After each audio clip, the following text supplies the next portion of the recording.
திராவிட முன்னேற்ற கழகத்தை தவிர வேற யாருடனும் அதிகாரப்பூர்வமாக காங்கிரஸ் கட்சி பேச்சுவார்த்தை நடத்தவில்லை. காங்கிரஸ்க்கு வந்து காலக்கெடு கொடுத்திருக்காங்க திமுக, அந்த திமுக காங்கிரஸ் காலக்கெடு கொடுத்திருக்கு தொகுதி பங்கீடு சம்பந்தமா.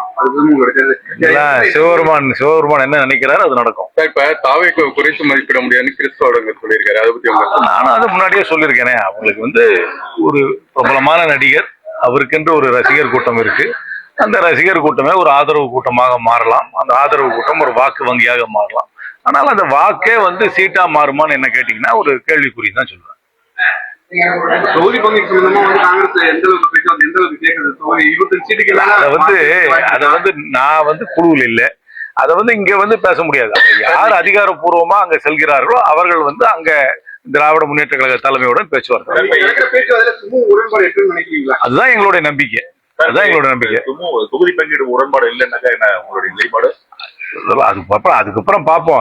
என்னை பொறுத்த வரைக்கும் இரண்டு தரப்பும் உடன்பாடு வர வேண்டும் என்ற எண்ணத்தோடு தான் செயல்பட்டு கொண்டு காங்கிரஸ், ராமதாஸ், சசிகலா இப்படி ஒரு கூட்டணி அமையப்படுறதா சொல்றாங்க.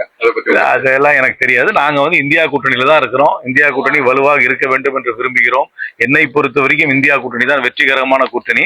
திராவிட முன்னேற்ற கழக தலைமையிலான இந்தியா கூட்டணியில் மட்டும்தான் காங்கிரஸ் கட்சி அதிகாரப்பூர்வம் பேச்சுவார்த்தை நடத்தி. மத்தியானம் 12:30 மணிக்கு உங்களுடைய அப்பா வந்து தகவல் கிடைச்சிருக்கு. 12 ஆகலையே. எதுக்காக போறாங்க, என்ன விஷயத்துக்காக போறாங்க? நீங்களே கேள்வி கேட்கறீங்க, நீங்களே பதில் சொல்றீங்க. அப்புறம் நான் என்ன சொல்றேன்? ராகுல் காந்தி ஒப்புதல்